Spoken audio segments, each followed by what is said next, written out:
So what is the best way to copy a struct in C and C++? Let's take a look.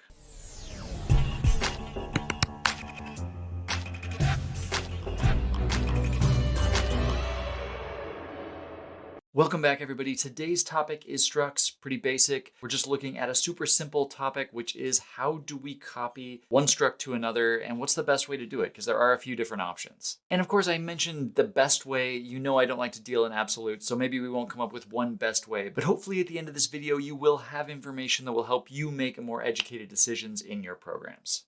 Now, this is a programming video. It will have source code, and as always, source code is available through Patreon. And I just want to say a big thanks to all of you who support this channel through Patreon, through buying merch, and through taking classes. I do really appreciate all the support. It makes what I do possible, and I thank you for it. But now back to structs and copying structs. Okay, so for today's scenario it's going to be fairly simple. We're going to start with a simple program here in C. We're going to end up with some C++ because we can, and I think it highlights some interesting options. In this program, I have a struct right here, and that struct represents a person. It has an age, a name, a height, so nothing fancy here. I also have this print person function down here, and all that's doing is just printing out the information about a person struct. It's going to take a constant pointer to a person struct, and it's going to print out the name and how old they are and how tall they are. And this is just going to help us see the contents, so nothing really fancy here. Then down here in main, you can see I have declared two person structs, person1 and person2, and let's just come down here and initialize one of these. We'll say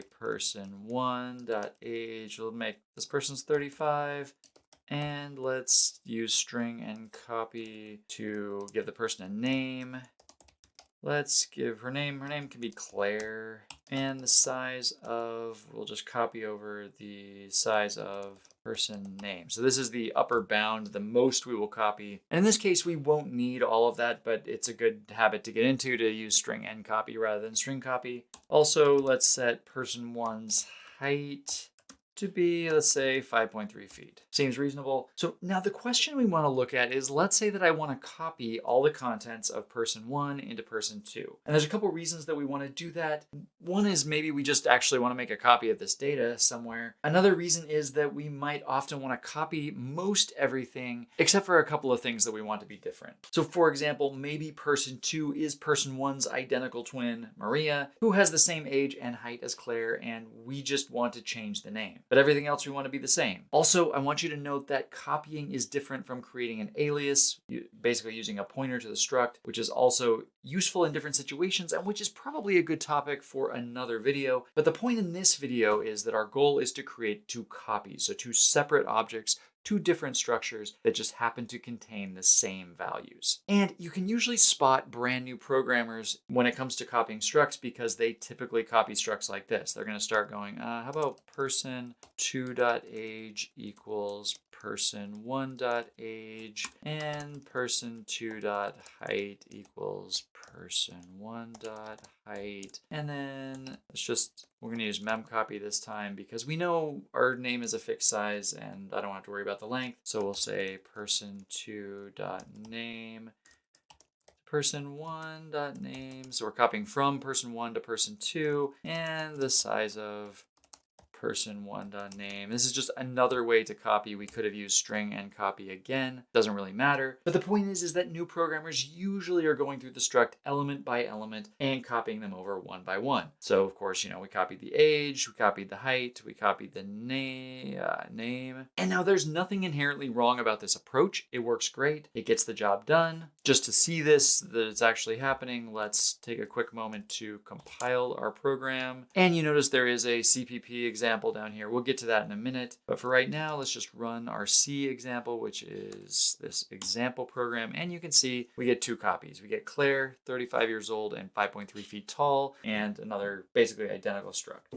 And so this totally works. And I've known several instructors who intentionally teach their students, kind of push their students to copy structs this way, at least at first, because it's very explicit. It's very clear what steps the program is taking. And really, I think that's fine. But it does have a few downsides. Okay, one is that that's a lot of typing for a single copy. And the more you type, the greater the likelihood is that you're going to type something wrong. Especially as your struct gets large, lots of elements, there's a greater and greater chance that you might actually forget one or type it wrong or something like that. Or maybe you accidentally get person 1 here and person 2 here, and you copy the wrong direction, something like that can definitely get you into trouble. Also, you could argue that because this code is so detailed, it's so specific, going element by element, that someone reading the code might actually take longer to understand what you're actually doing because they have to look through basically all 3 lines of code before they say, I see what you're doing, you're making a copy. So today I want to look at what other options we have available. What else could we do? Okay, now the first thing I want to point out is we could just take this mem copy and just do it to the whole thing, right? So let's just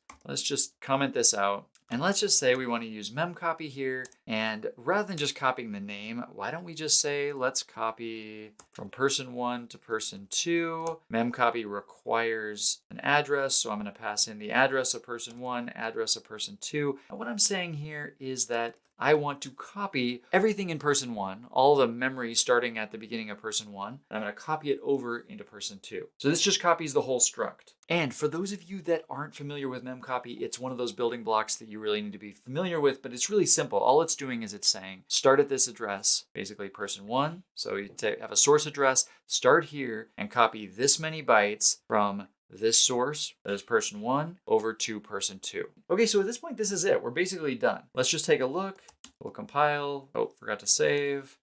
Compile it, okay, and then if we run it, you see we still get our copy just like we did before. So this works just like our previous example. Now, a cool thing about memcopy is that it doesn't have to know anything about the actual structure of the struct. I mean, it's just not aware of it. It's not looking at individual members of the struct. It's just simply copying bytes. So that is an upside, but to some, maybe they're not familiar with memcopy, so that might not be super clear. Or, they might say, okay, well, we still have to look at these addresses. We still have to make sure the size fits and everything. So to some people, they may not like this approach. That's fine. And that's going to bring us to our third option. And this is really the easiest option, and that is we can just say, person 2 equals person 1. So in this case, we're just using the assignment operator, and a lot of students don't realize that they can even do this because their instructor didn't show them, their instructor didn't want them to be leveraging this sort of under the hood, this compiler magic that's just kind of making this copy for you. Maybe also people assume this can't be done because you can't do this with arrays, that'll just copy over everything in the array. And so maybe students assume because it won't work with arrays, it also won't work with structs, but it actually works just fine. So I'm not really sure why people assume this won't work, but it totally works.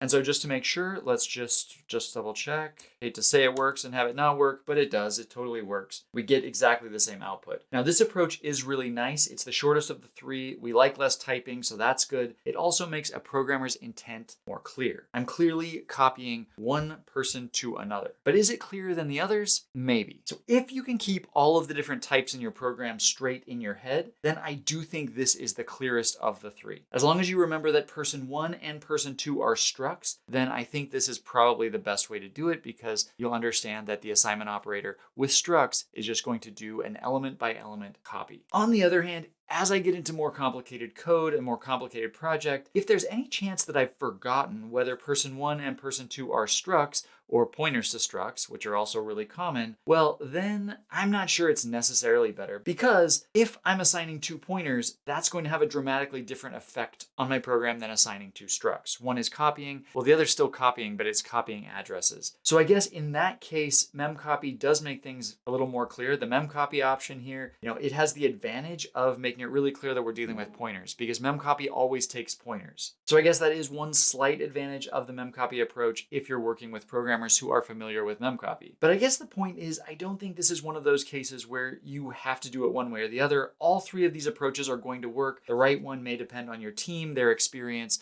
their comfort levels, and the project that you're working on. Now, I mentioned at the beginning that I was going to jump over into C++, and that's because I do want to look a little more closely at the case where you want to do something a little more custom. So let's do that really quick. Like maybe we want to do something slightly different when we are copying things over. We don't just want to use the default compiler's approach. Maybe I only want to copy some elements, or maybe I want to put some checks on it. So really quick, let's copy this and let's come over here and just move it into C++.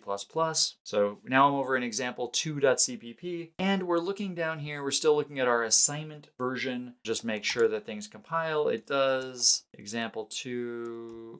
runs, and we still have the copy. Okay, so that's great. Now the point and the whole reason that I moved over to C++ is to point out that you can get things a little more customized in C++ without losing the ability to do this whole assignment thing, and that is you can overload the assignment operator. Okay, so here we can basically just go into our struct and we can add a method. In C++, structs can have methods because they're basically just like classes, except all of their members are public. So here we could do something like this, have a method that returns a reference to a person, and then we'll have an operator equals, or assignment, sorry, not equals, and another reference to a person, and this will be called other. So that's the other one that we're trying to copy from. Maybe instead we could call it source or whatever. And then down here, we can just say age equals other.age and height equals other.height.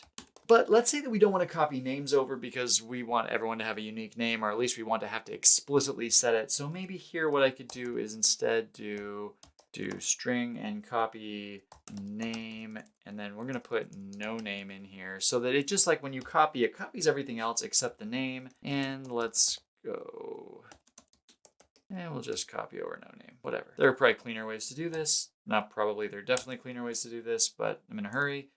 And then we will return what this pointer points to. So this is basically just going to return a reference to the current struct, and that allows you to chain your assignments. And the point is this just allows me, I don't know if you actually want to do this in your program, but this allows me to customize what happens when I make this copy so I can get whatever sort of funky behavior that I want for my program. And of course, there's nothing special about what I'm doing here. You can make the assignment operator do whatever you want. You can make it send up fireworks or play music, but yeah, you probably don't want to do that because it probably doesn't make much sense, at least in this example. But the point is that you can customize things however you want. And so let's come down before I get carried away and get too excited about this. Let's just compile. And you can see that I forgot to add, yes, when you copy over, you need to have room for the null character.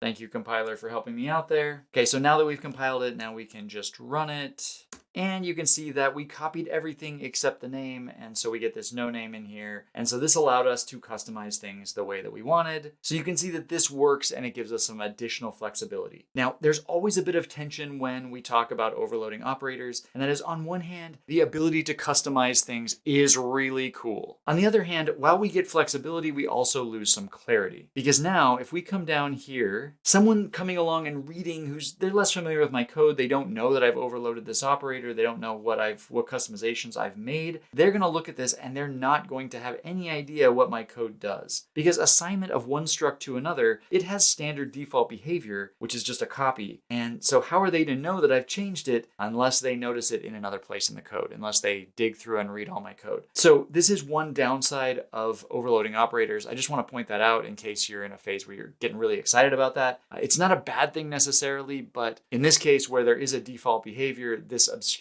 what the program's actually going to do a bit. Also, I want to point out that all of the copy approaches that we've used, doesn't really matter, the assignment, the memcopy version, or the element by element version, all of these are making shallow copies to the data. And this approach, it's useful sometimes, but it can get you into serious trouble if you have struct members that are pointers, which, as I mentioned before, this can lead to aliasing issues. And that's something that I want to discuss more fully in a future video, so stay tuned. Be sure to like this video if you liked it, subscribe so you don't miss those future videos on aliasing and cool things like that. I hope you learned something new from this video, or at least got a good reminder, or just enjoyed seeing some C code. And until next week, I'll see you later.